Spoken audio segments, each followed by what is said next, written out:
Okay. Okay, today's date is December 1st, 2010, and we are at the Children's Coalition Incorporated. The name of the person being interviewed is Linda Buchanan. And Linda, when is your birthday and your current address? Birthday is October 31st, 1948, and my current address is 325 Executive Center Drive, West Palm Beach, Florida. Okay, and I already stated that we are, I'm the founder and executive director, Carlton Cartwright, for the Children's Coalition Incorporated, and I'm also doing the interview. Right. Okay, what war or branch of service did you serve in? U.S. Air Force, Vietnam era. And what was your rank? Airman First Class. And where did you serve? Andrews Air Force Base, Washington, D.C. Okay. Okay, now we're going to do a little jogging the memory. Okay. Were you drafted or were you enlisted? I enlisted. Okay. Where were you living at the time? Somerville, New Jersey. Why did you join? Because my brother had joined and I felt I wanted to give back to my country. Okay, why did you pick the service branch you joined? Because my brother was in the Air Force. Do you recall the first days of service? Basic training, yes. What did you feel like? Tell me about your boot camp training experiences. I was a lost soul. Didn't know what I grew up in the country, and it was an opening experience to meeting girls from other parts of the United States, and a culture shock to me because of different languages, different personalities, different traits. It was a rude awakening for me. Do you remember your instructors? How did you get through it? I just came thinking, I says, it's only one more day, countdown 6 weeks, that's all I was, one more day. Okay, did you serve in any wars? Did I what? Did you serve in any wars? No, I was in during Vietnam, but I did not go overseas or anything like that. I was stateside. Okay, what years? What was your service years? 69 and 70. Okay. All right. So where exactly did you go from home? Where was home? Home was New Jersey. I went by plane to San Antonio, Texas. Basic training was in Lackland Air Force Base.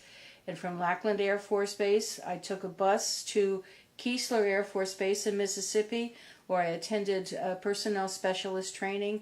And then from Keesler, my first permanent party was Andrews Air Force Base. How long was basic training? Basic training was 8 weeks. Okay. What was your AFSC? I don't know what's AFSC. Air Force Service Code. Excuse me. AAA 855512. And what did you do? What was your job? What did you go to tech school for? I went to tech school for personnel specialist. I wanted to work in the hospital. That's what I wanted. But they said I had much stronger secretarial skills, so that's where they put me as a personnel specialist. Okay. Okay. So. All right, and okay, you didn't see combat. All right. All right, tell me about a couple of your most memorable experiences. Let's just begin with basic training and tech school. Okay, basic training, the thing I remember was we didn't have to do that much. There was no artillery or anything else. We basically had classes on how to put on makeup and to beautify ourselves. Basically, that's it. That's what a lot of classes were. We were basically there just to provide stateside support in the offices so the regular guys could go over to Vietnam and do the office work in Vietnam. Okay. Okay. Were you awarded any medals or citations? Only just the Vietnam era medal. That was the only one. Okay, and I guess you received those from just being there and performing your service. Yeah. Okay. During a time of war. Okay.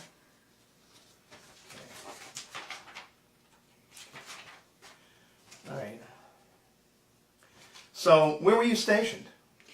Andrews Air Force Base, Suitland, Maryland. Okay. And what was life like in the service? What was your life like there?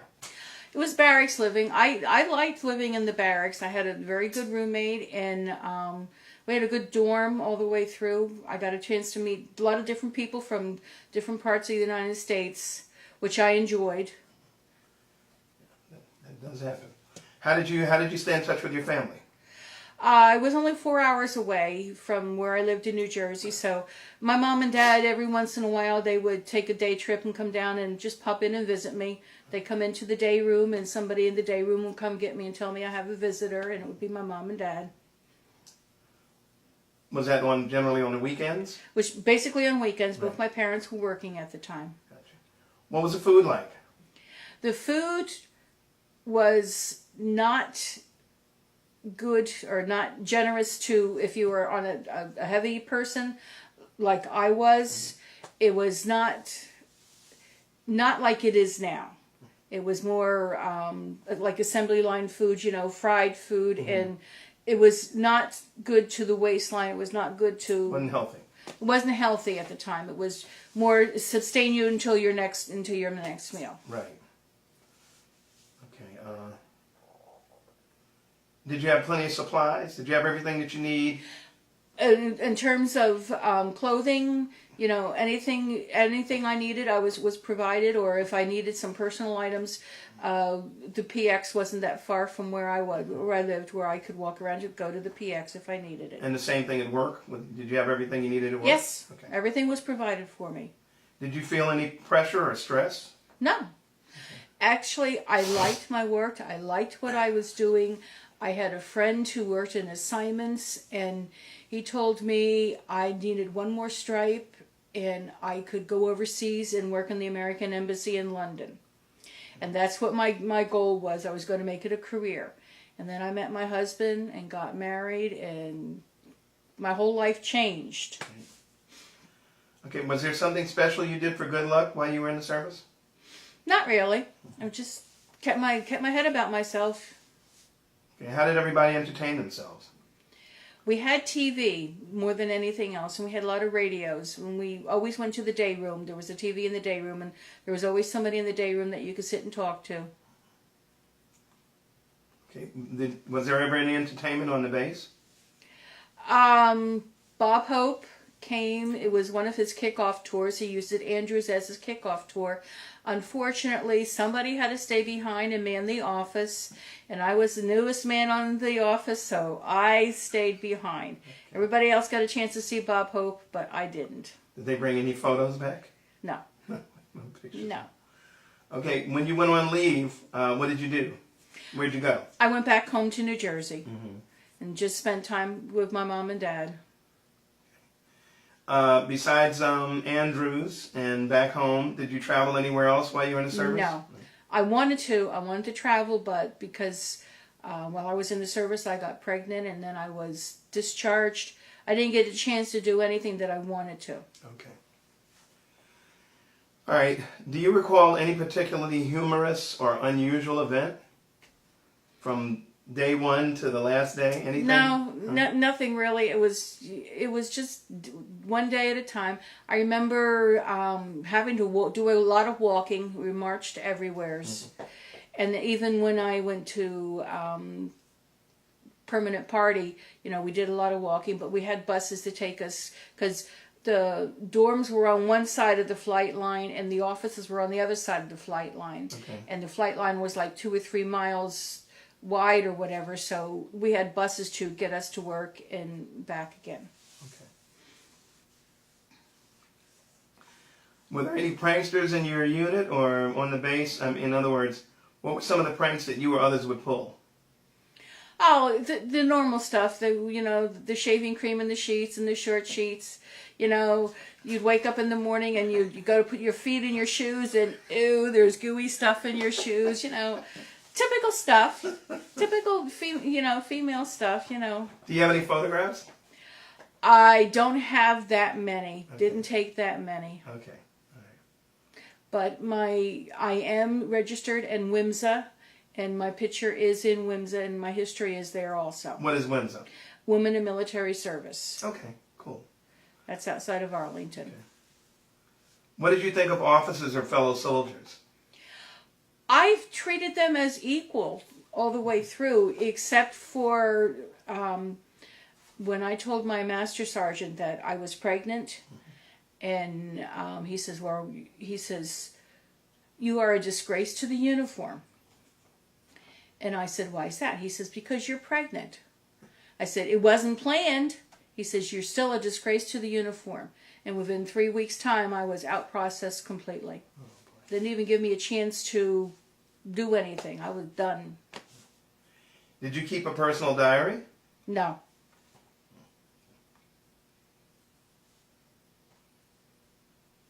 Do you recall the day your service ended?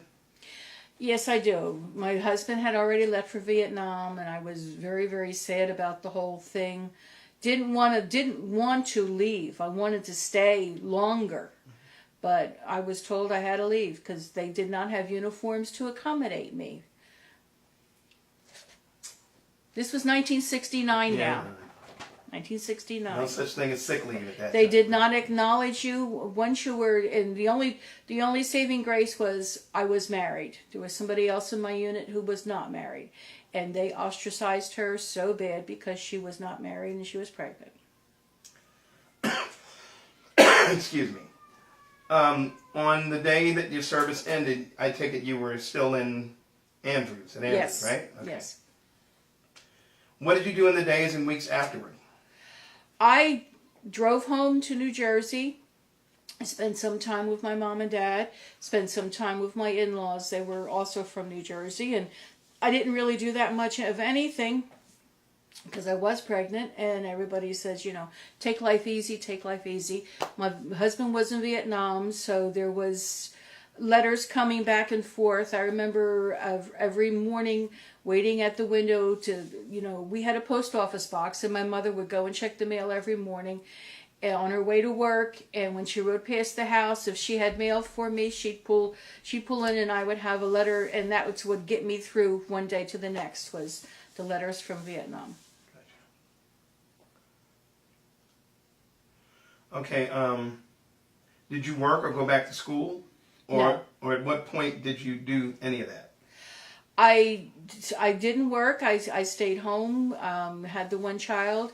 My husband came home from Vietnam, and we were stationed back at Andrews Air Force Base, so I didn't even get the traveling done I wanted to, even marrying a GI. And then I had another child and stayed home, and I didn't do much of anything until my kids were in school, and then I did take a job.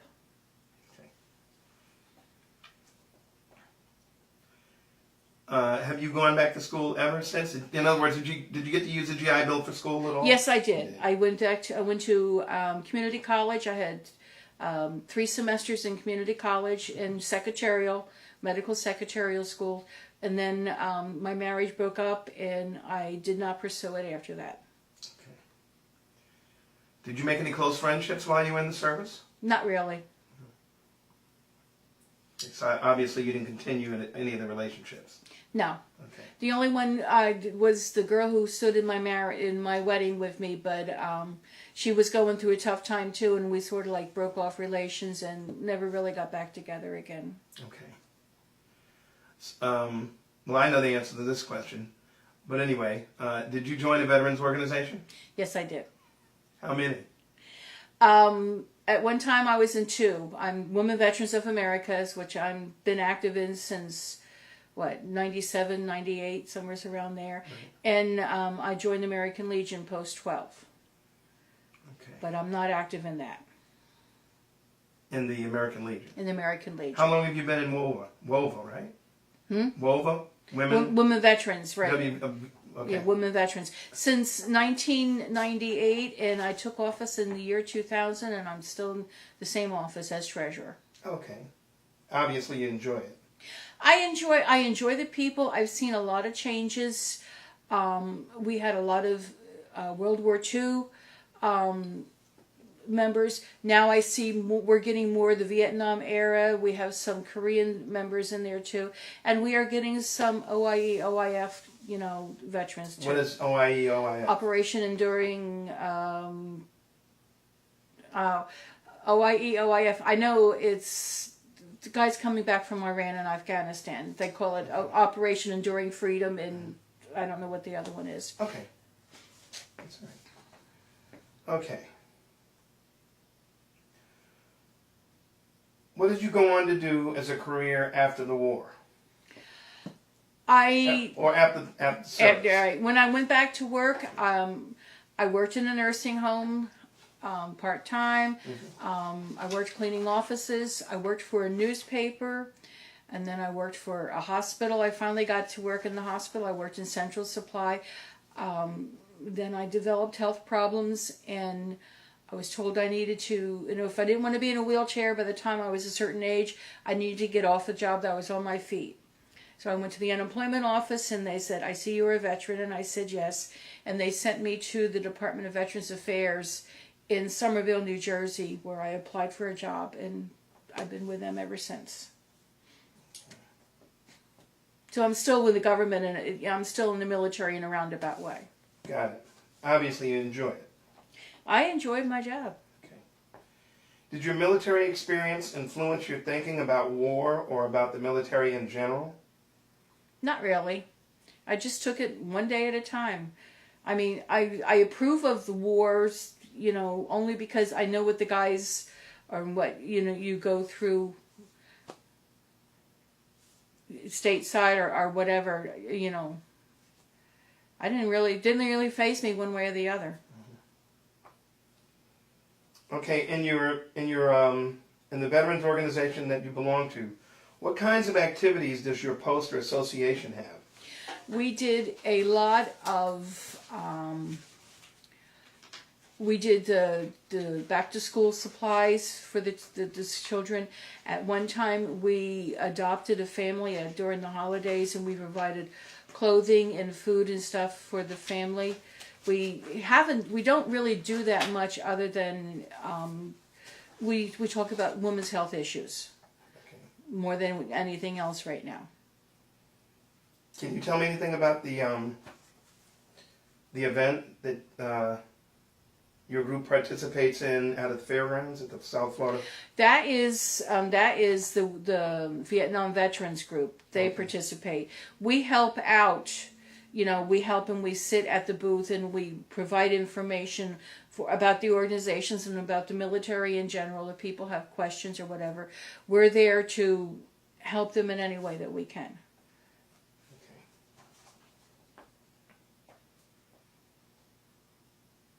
Do you attend any reunions? No. Okay. How did your service and experiences affect your life? It taught me some discipline more than anything else. They nicknamed me at work the Sarge because I liked giving out orders, and I guess it's the way I approach sometimes. They say, okay, the Sarge is coming again, I've got to get this done. They've nicknamed me the Sarge. Okay. Lady in charge, huh? Well, not necessarily the lady in charge. It's just the way I approach things is very black. It's either black or white. There's no in between. It's either this way, my way, or the highway. This is what I want done. I don't care how you get it done. This is what I want done. Okay. How did your service and experiences affect your life? Like I said, it taught me discipline. It taught me to sometimes I just react. I just jump in without really thinking through, only because you're told to, a sergeant or somebody's told you, this is what you have to do, this is what you have to do. And you just automatically go ahead and do it. You don't even stop and think about, is it right or is it wrong? Now I stop and I think before I act or before I say anything. The military just told me to go in and just do it. Don't ask questions, just do it. Okay, well, is there anything you would like to add that we have not covered in this interview? Not really. The main thing is, the thing that upset me the most was that when I found out that I was pregnant, I was told I was a disgrace to the uniform. And that bothered me more than anything. I remember that more than anything else. Working in military pay or whatever, I just remember that I was a disgrace to the uniform. If you had it to do all over again? I don't know. I shouldn't say that. I encourage anybody. I think it's good to go into the military because it gives you a firm foundation. I have talked to young girls in color guards that they're in ROTC at like Lake Worth High or whatever. And some of them are pursuing the military career after they get out of high school. They are going to college, but they're going to be in the ROTC, and they're going to go in the officers program or whatever. So I encourage people. I think it's the best thing going for the military. It teaches you discipline and how to learn to listen and take orders and follow through. What was it like? How long was your husband in Vietnam? He was in Vietnam not quite a year.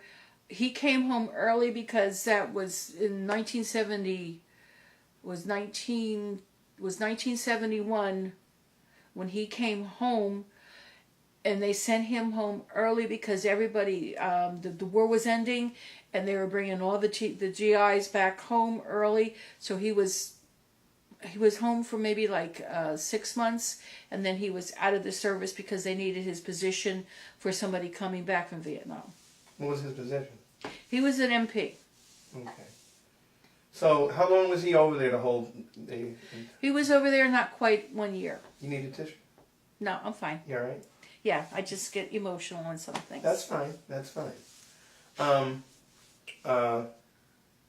long was he gone?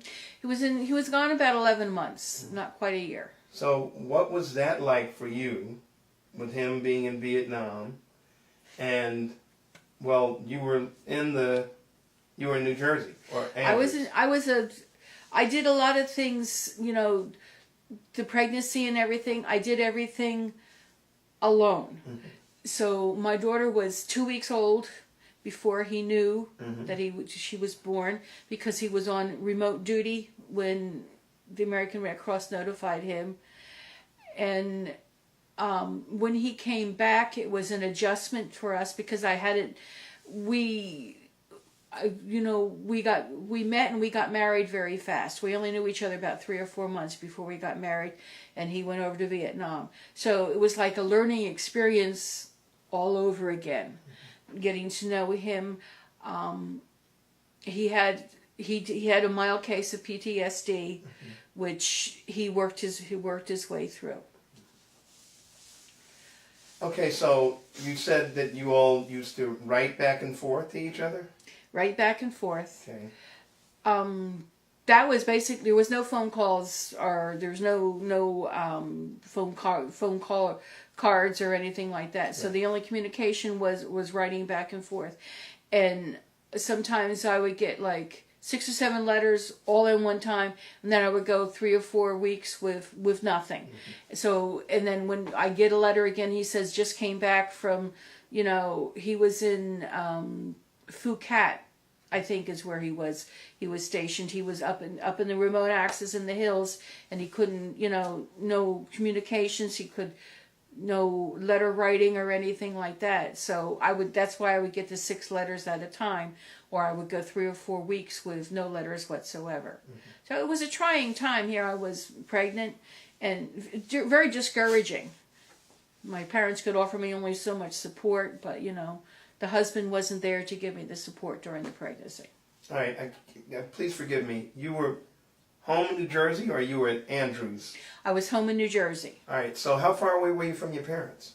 I lived with my parents. Oh, okay. And then I lived with my parents, and then closer to the time I was due, his parents lived near Fort Dix and McGuire Air Force Base in New Jersey. So I went and I lived with his parents because I was closer to the hospital. Okay. And how was that? How was that arrangement? That was tough because his parents are very different from my parents. And thank God I had a room that I could go in and I can close the door, because his parents were very abusive, not mild-mannered.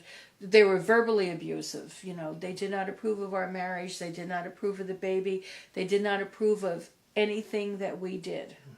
But yet they let me stay there until I had the baby. Then I went back home to my parents. Okay, and how much longer after you went back home was it before your husband finally came home? My daughter was 6 months old when her father came home from Vietnam. Okay, so tell me a little bit about that, or elaborate. Either way, about that adjustment period. It was a tough time because at 6 months old, she was still an infant. She wasn't a toddler yet, and she was a very whiny baby. She cried a lot. And then my husband came home, and he's having a hard time adjusting to being home and adjusting to a wife that he's not used to and a child he's not used to. And he would walk out of the house and just walk away. He'd try to walk away from the whole thing, make the whole thing go away. And it just didn't go away until my daughter got older, and we worked everything out. And then he went down. We went down to Suitland Andrews Air Force Base, and he got a job. You know, he worked down there as an MP. And as soon as he had the MP, he had an out. He had a place to go to at night, or he worked like 3 days on, 4 days off, or he worked weird shifts. Mm-hmm. So he was glad to get out of the house because he didn't have the daughter. And then I got pregnant with my son. Then we had 2 of them.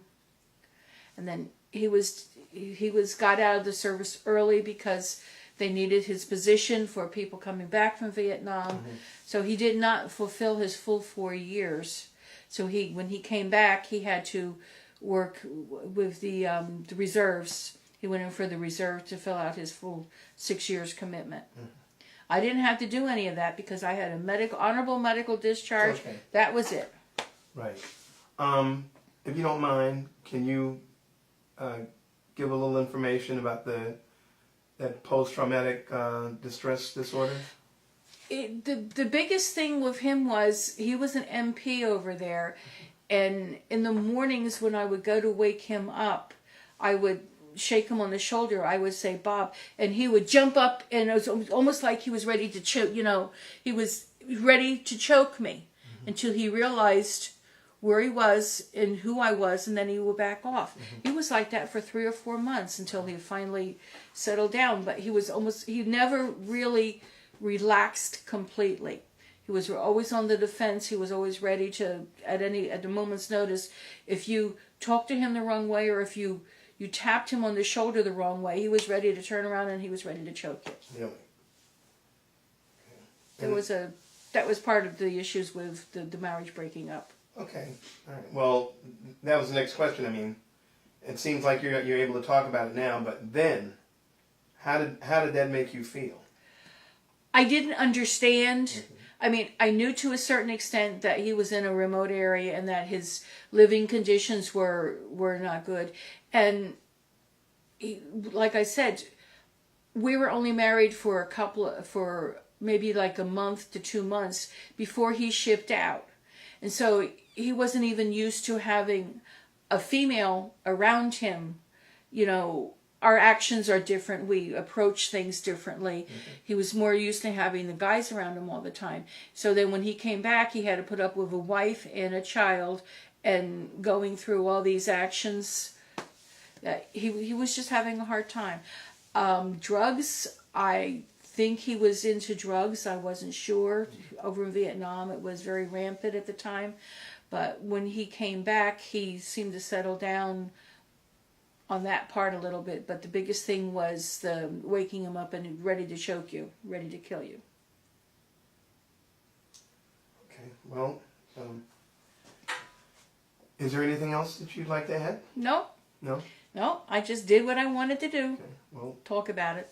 We would just like to thank you very much. Okay. For your participation in this process for the Library of Congress. Okay. I'm there. I'm ready.